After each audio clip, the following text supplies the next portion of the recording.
Debt suffocating the power sector, but government says the country is nowhere near the dreaded power rationing doomsday. But Gridco is warning of more power outages in the coming days. It is true that today, as we stand, for the past 20 months, we have incurred an amount of $500 million. The problem of generations can happen when you don't have a feed. It is like you have several vehicles in the house and you don't have fuel to drive the vehicle. That was what John Mahama-led administration did. Buy plenty cars, why you need just about 2, and decorate your house, and you cannot even buy fuel and put into those cars.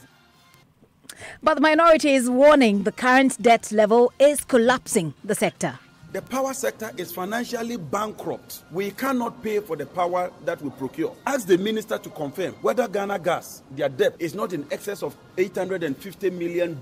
By computing them in cedis, the debt overhang is about 13 billion cedis. We'll bring you more of that. This is Topstory, brought to you by Bond Savings and Loans. Your success, our passion. GASM, the nation builder. Vodafone, the future is exciting. Ready? A nationwide medical health insurance, your healthcare family. I am Gifty Ando-Apia.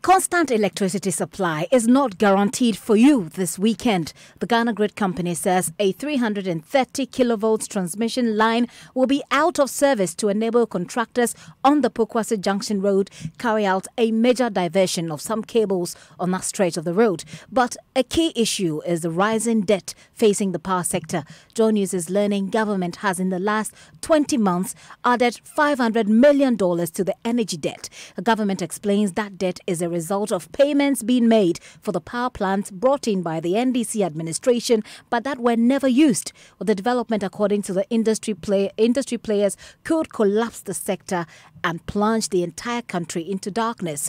But Energy Minister John Peter Amewu has some explanations on how your light will still stay lit despite this challenge. It is true that today, as we stand, for the past 10 months, 20 months, we have incurred an amount of $500 million. This amount is true because we are paying for capacity charges that we are not using. If they are clever and they understand how the power sector works, they will sign agreements that we call take and pay, as and when you use it, you pay. They didn't sign that. Higher tariffs were set because of private political pockets. Higher tariffs were set because people do not take into consideration what the consumer needs. The charges that we are not consuming but paying for. He alleges that the finance minister has borrowed to pay pensions.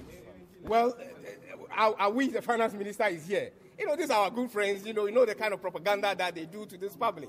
And so he can stand here in absence of the finance minister and say anything that he thinks is right. So I'm not prepared. Are you disputing it that it is on the record? It is not on my record that finance minister has used that money, otherwise. It is not on my record.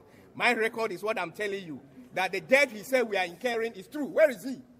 The debt he said we are incurring is true because of what they did. As a result of all the challenges you are drawing attention to and what they did, is the sector bankrupt? Is the sector nearing collapse as a result of the bad management of it that you inherited? The sector was nearly getting bankrupt and even about collapsing when we took over. But I can assure you that we're trying to revamp the sector now. It is clear. The interruptions and of power systems that we've seen these days, it's most often you see power going off in some areas, and this has nothing to do with the generation. The problem of generations can happen when you don't have a feed. It is like you buy a vehicle and you have several vehicles in the house and you don't have fuel to drive the vehicle. That was what John Mahama-led administration did. Buy plenty cars, why you need just about 2, and decorate your house, and you cannot even buy fuel and put into those cars. Meanwhile, you have to pay for those cars. That was what they did in the power sector. Are you able to buy fuel? Precisely. Today, that's why the lights are on today. The lights are on because the lights are, yes, good. That's a good question. What happened yesterday, if you're traveling from here to Pokwase, you see that there's a work going on. And that massive work, we have 330 kV and then 161. Because of the work and the relocation of the towers, we need to migrate to the 161. Now, the power sector works such that if there's a little disturbances, then the generators will go off automatically. John Peter Amewu there, he's the energy minister. Well, the minority in parliament is, however, blaming the current erratic electricity supply on government's inability to meet its financial obligations to the power producers. Listen to former Deputy Power Minister John Jinapo explain their position further. Just last week, GNPC were with us. They wanted to borrow $250 million to pay for fuel. And so it tells you that there's a major challenge. AXA has not been paid. Car Power has not been paid, and Mary has not been paid. I am challenging you. Ask the minister to tell us our standing debt levels with Car Power. The minister should tell us our standing debt level with Ameri. He should tell us our outstanding debt level with AXA. The minister should refute my allegation that ECG is making a loss of close to $4 billion 2018 alone. These are the challenges. The power sector is financially bankrupt. We cannot pay for the power that we procure. Ask the minister to confirm whether Ghana Gas, their debt, is not in excess of $850 million. If you have a sector that is indebted to this huge amount, by computing them in cedis, my calculation estimates that the debt overhang is about 13 billion cedis. New debt, that is not the existing debt. We passed the Energy Sector Levies Act, which provides 3.5 billion cedis annually to retire the debt. The finance minister has borrowed that money to go and pay for pensions instead of using that to pay for the energy sector debt. Let the minister and the finance minister refute what I'm saying, and I shall bring you the report of the ESLA account 2017, where the finance minister agrees and confirms under his signature that he's borrowed that money. I think that they ought to be truthful to the people of Ghana. In any case, what is doing so? Isn't all your lights going off? Are your lights not off? Are you not experiencing power outages? Ladies and gentlemen, the power sector is crumbling. The power sector is collapsing. The financial health and well-being of the power sector is in a state of jeopardy. The power sector today, as I speak to you, is in financial bankruptcy.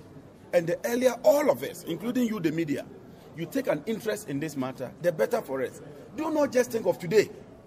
Do not think of what has even transpired in the past 2 days. Let's ask ourselves that if we continue in this way, if we continue on this trajectory, are we going to have a resilient power sector? That is what the minister should be concerned himself with, and not to come accusing people and insulting people. Former Deputy Power Minister John Jinapo there. So that's how it usually goes. The word of the government versus the word of the minority. Well, we'll be exploring these issues further. But let's start from what independent observers or independent people who have assessed the situation have to say about this. We can start from the Ghana Grid Company. They have a statement right now. My colleague Komla Adom joins me in the studio with details of that statement. Komla, what are they saying? Gifty, the Ghana Grid Company Limited simply says it's apologizing to the general public for the outages in some parts of the country, including the west, the north, and some parts of Accra. The outages happened at about 19:08 hours on Tuesday, March 12, 2019, when some transmission lines in the west tripped, together with all generating units at Abuadze, Bui, Asogli, Kpong, and the Kpong generation stations. It goes on to say that all transmission lines were restored by 19.12 hours. However, it took some time for some thermal generating units to restart, resulting in the long outages. And so by 6 a.m. this morning, all bulk supply points had been restored. Gridco therefore assures the general public that they will continue to work with all stakeholders to provide adequate supply to customers. And this was signed by the head of public relations of Gridco, Albert Kwesi Kweno. And it doesn't make any mention whatsoever of this challenge continuing in the coming days. It doesn't say anything like that. Okay. Well, of course, the minority does not think so. We'll be talking to them. But ASEP has also done their own analysis of the situation. Komla, what do they say in terms of what they think is causing this problem? Gifty, so they say the fundamental cause of a blackout is the ongoing construction of a road interchange at Pokwase, which they say has necessitated the diversion of Gridco's 330 kV transmission line towers that runs from Tema to Abuadze in that vicinity. And they say that this requires taking an outage of the entire line to undertake the diversion. That's one. That's one. That's like the main point. Then they go on to say that because of this particular construction work that is ongoing, two things would happen. One of them is that there will be tripping of existing transmission lines. The second is that there will be tripping of generating units. So they say, for example, as a result of the outage on the 330 kV line, no power was transmitted on the Abuaze to Accra line. That is from the west to the east. Instead, power has had to be transmitted from Akonsombo through Malam, Winneba, and Cape Coast to the western part of the country through a 161 kV transmission line. Gifty. They go on to say that these 161 kV lines became overloaded and thereby causing it to trip as a proactive measure to avoid any major damages to the equipment. And it is important to note, Gifty, that the transmission lines across the country are interconnected to the extent that disruption in one transmission line has a rippling effect on the other. So that's one of the effects of the construction work on the Pokwasi area that we will learn about. Which is one of the key problems that the ASAP is saying is causing the power outages. Absolutely. And the second point they make is that because the power plants are designed to automatically shut down in response to hiccups such as these in the course of a power transmission, as seen in the cases above, this is a proactive measure to prevent power from flowing back to the generators. So they say that it has become necessary to temporarily shift and limit power flow through the coastal corridor to facilitate stability of the entire transmission network while work is completed on the diversion of the line. Okay. Well, let's quickly go through, Komla, the recommendations that the ASAP is making. They have a couple, I think about 3 of them. Let's quickly take the highlight of those. Yes, so they say Gridco, and for that matter, every power utility must inform Ghanaians well ahead of time about hiccups in the system so as to prevent the kind of confusion and public agitation we see now following the outages. Gifty, they say timely announcement will help consumers to plan their lives and their businesses. The second recommendation they make is that it's important that Gridco continues to invest in high-capacity transmission lines to create sufficient redundancies to avoid overload of transmission lines to the point of tripping. To achieve this, Gridco must have a strong financial base. Gifty, that's an important point we have to note. Gridco must have a strong financial base, and this means that the power distribution services and NETCO and all players within the power value chain must pay the full cost of power they take from their suppliers. Particularly, efficiency on the part of PDS and NETCO is also required to address technical and commercial losses along the distribution chain. And the final point they make is that distribution companies as PDS and NETCO should invest in buffer infrastructure at the distribution end so as to sustain this and smoothing power supply to consumers in times such as these that hitches come up along the upstream sector. Thank you very much, Komla Adom, there with the statement coming from Africa Center for Energy Policy, ASAP, based on their own analysis of the situation. Let's get on the line now and speak to the former Power Minister, John Jinapor, who joins us with more. Hello, Mr. Jinapor. Thank you very much for your time this evening here on Top Story. Thank you, my sister. Let me also acknowledge George Duka, who's also joined us. He's the Vice Chairman of the Mines and Energy Committee of Parliament. Mr. Duka, thank you very much for your time here on Top Story. I'm grateful. Mr. Jinapor, I'm going to start with you. The current situation basically is being blamed on the diversion of some power lines. Is that the same understanding you have of the situation, given that you've been there before? Thank you very much. I've listened to your statements and that of ASAP. First of all, I thought that ASAP would have done us some good if they told us the total generation in terms of dependable and available generation. Match that with total demand and tell us that indeed their checks confirm that based on the available generation, we have enough generation to meet demand. That statement is deficient of that. Or they tell us that a line is supposed to be tripping. And I think that as an independent body, they ought to do further work. What is our fuel stock? So that you tell us that it's not a fuel challenge. Are the IPPs being paid? Are the IPPs generating power? What level of power are they generating? That would have been a better job. That would have demonstrated that they are independent. But let me come to the major issue. If I know that I'm going to bring down a line, and I know that it will cause destruction, is it not prudent, is it not proper that you inform consumers way ahead of time to carry out? That's one of the recommendations that ASAP is making. No, we raised that. I mean, I think that let me deal with this issue. So first of all, this whole afterthought that let's put something on the so-called tripping of a line is neither here nor there. And I'm happy that the vice chairman is on the other line.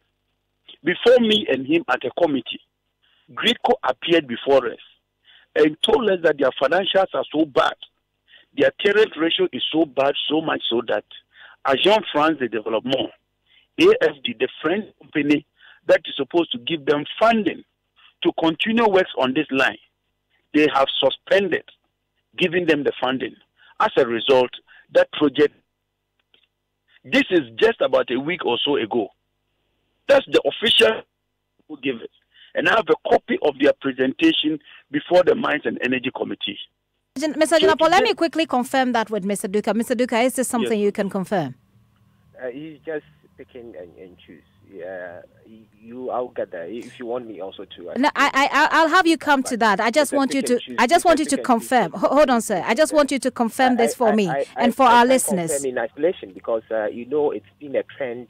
Sort of part of that. If you take Gridco, what they do, you bear with me that they transmit, they don't generate, and we keep on saying that the challenge is not about generation of power. It's about the transmission and the tripping, and it's a technical fault. And Gridco, when they appeared the committee, did not tell us that they are having challenges in terms of transmission. That is not. So he's taking. They did not say that to you at all. That has no link to this. Okay, so Gridco, Mr. Duka, this is your position. Gridco has not communicated to the committee that they're having financial challenges. That is why. Is that what the vice chairman is saying? Yes, Mr. Jinapo, that is what the vice chairman is saying. The vice chairman of the Mines and Energy Committee says that Gridco says they have no financial challenge before the Mines and Energy Committee. Is that what they said when they appeared before the committee? Vice chairman, can you confirm that? Mr. Jinapo, I'm asking you because the vice chairman says they did not say that. Gridco says that they made a loss of 148. Can we listen to one person? Yes. Can we listen to one person at a time? It does our listeners a lot of good, sirs. Please go ahead, Mr. Jinapo. I am pleading with you. Please keep record of my interview with the vice chairman.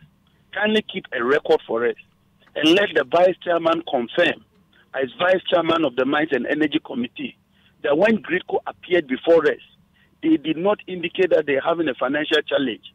That Gridco did not indicate that they ran a loss of $148 million in 2018, and they project that in 2019 they will run a loss of $345 million. And that Gridco did not confirm that Agence France de Développement, AFD, the French agency that is supposed to give them money to continue with this upgrading from 161 kV to 330 kVA, has halted payment because their current ratio was bad. As I speak to you and as they presented the document, it was 0.9, and they project that this year it will be 0.6. That means that it will be worsening. Okay, so what the vice chairman is saying? Mr. Jinapo, this is the information that you're putting across, and you're saying that it is the reason why, or it is at the heart of the reason why we're having these power challenges? That is one. Okay. Number two, the Achimota substation they are talking of. The main substation is known as Station H. When the power has a problem, during my time, we had automatic cutouts. What it will do, just like you are saying, if it doesn't cut it out, then it will run through the whole system and it will cause a nationwide system disturbance. So the Achimota substation would cut off and influence the rest of the country. So I am saying that how can you tell me that the Achimota substation had a problem, got cut out, and that went all the way to affect the northern sector of the country? Do you know how the northern sector takes their power? They take it from Abuazi, through Prisia, through Kumasi, to the northern sector. And so why are you having a so-called challenge at the Achimota subsection, and it's going all the way to Tamale and affecting them? My sister, I have put out questions. The minister could not refute those questions. That when ECG appeared before us as a committee, the vice chair was at the committee. They told us that the debt they incurred for only one quarter, the last quarter, was over 1 billion. We told them they should go back and add all the other quarters and appear before us so that we know exactly how much they owe. Last year, 2017, when they came last year, they ran a loss of about 700 million. When Ghana Gas appeared, and this is public knowledge, Ghana Gas's debt is more than $850 million. And so my position is simple. Don't just tell us tripping. Last month, the minister held a similar press conference and told us the same story and indicated that he has resolved it. Today, he's telling us the same thing and saying that he will resolve it again. Certainly a story you're not buying. Comprehensive and holistic approach towards dealing with this challenge, Mr. rather than deceiving the people of Ghana with these so-called stories. Mr. Jinapa, part of the solution to the problem is finding really what the problem is, which is what we're looking at right now. But regarding debt, which you say is one of the key challenges leading us to this problem, the government puts that blame on a government in which you served as deputy minister. They say that you brought in plants that were that are simply not in use at the moment, but which debt keeps piling up, and we keep paying for those plants. Let me throw the challenge. Let them give us 2 or 1 I'm not going to have my time. Maybe tell me that. Mr. Duka, I'll come to you. Mr. Jinapa, I'd like for you to be specific with this answer. Can you tell us what happened with the debt or the agreements that you went into, which the minister is calling something that was just used to grease private pockets? Something value for money, they say, was not done in the agreement as far as those plants you brought in were concerned. Please let me answer your question. I plead with you. Let me answer your question. Please the make minister it brief. is a minister of state. If monies went into private pockets, he's sworn to uphold the constitution. They have to follow legal processes and hold the people accountable. I am stating on record, my sister, every that we left before we went out, they are working. If car power doesn't work today, we have load shedding. If a Mary goes off, we have load shedding.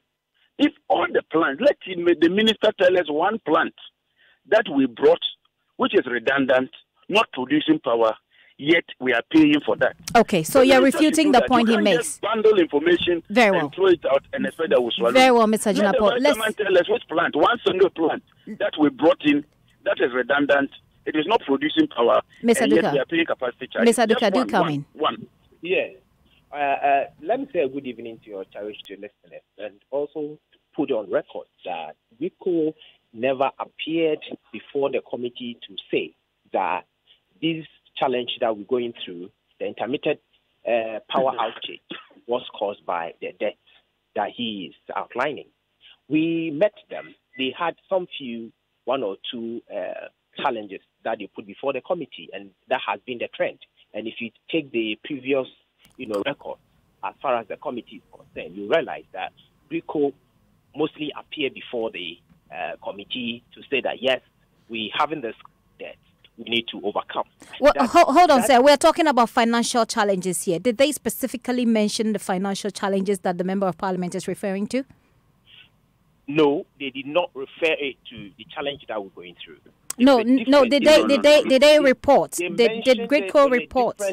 On a different case. Hold on, sir. This is what your colleague is saying. He says that the GRIDCO told you that they were having financial challenges. They told you that they were making projections, and in that projections they see even more losses. And that is what I'm making an emphatic statement on, that they never appeared before the committee to mention that they're going through challenges as a result of the debt that they have.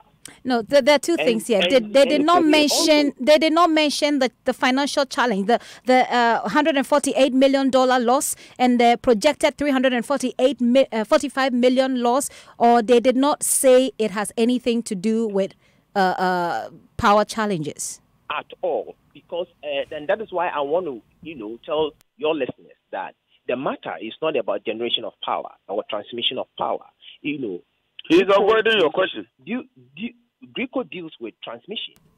And what we're talking of is the technical challenge that happened as a result of the work they are doing at Pokwase. And Pokwase is a bulk supply station. They have a bulk supply station. And the power, they transmit right from Abuaze to the Eastern Enclave. And if there is a challenge at a bulk power station, obviously it will, trip off some of these, lines.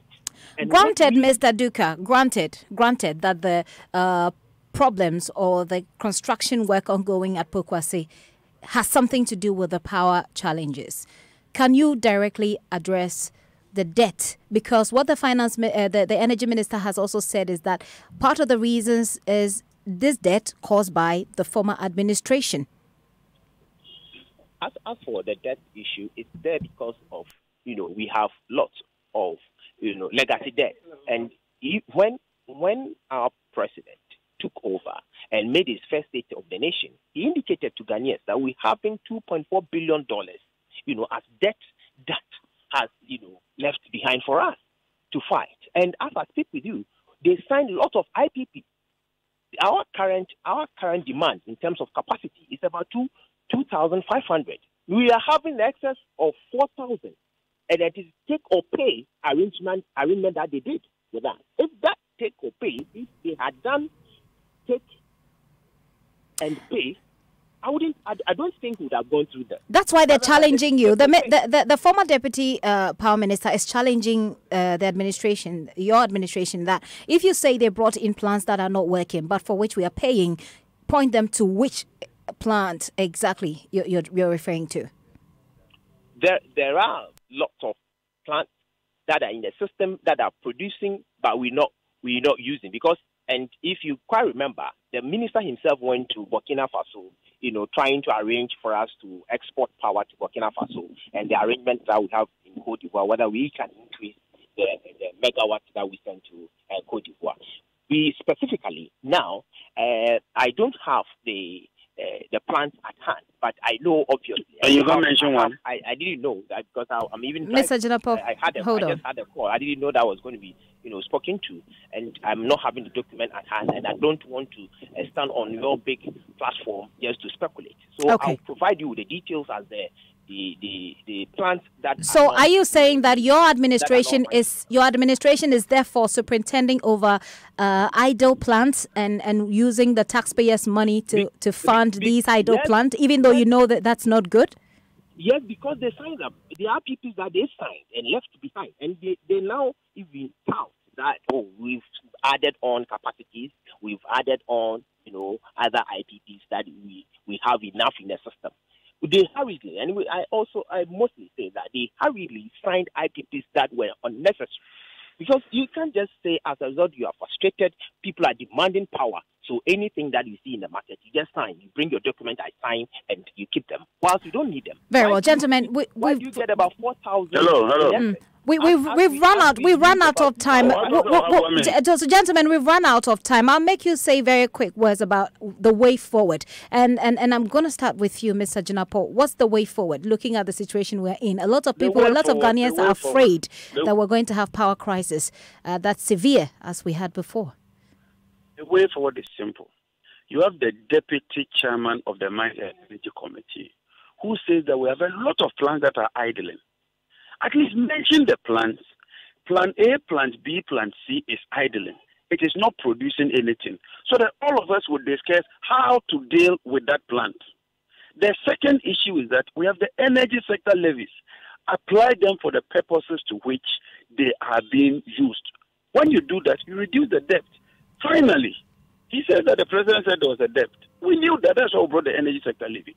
I am talking of fresh debt, not legacy debt. Right. Let us take steps to ensure that we do not compound the debt. Okay. The 13 billion I mentioned is fresh debt, new debt within these 2 years, not existing debt. Thank you very much. Be honest for once. Thank you very much, Mr. Jinapo. Be honest to the people of Ghana. Mr. Duka, your final words on this, the way forward. He says, you've heard all that he said, the way forward from your perspective. The way forward is to equip to extend and deepen their transmission system and transmit in bulk to that of PDS. PDS has also indicated of re-injecting $100 million annually just to augment the strength that we have, and that is to modernize the system, and that is also a good call. They have also brought up about 350 million also to pay up like people to support them. These are things that we're doing just to prudently manage the power system, and I believe the power sector is in good hands to ensure sustainable power supply. Thank you very much, George Duka there. Earlier you heard John Jinapo. Top Story is brought to you by Bond Savings and Loans, your success, our passion. GASEM, the nation builder. Vodafone, the future is exciting. Ready? A nationwide medical health insurance, your healthcare family. My name is Gifty Ando Apia, and Ghana connects shortly.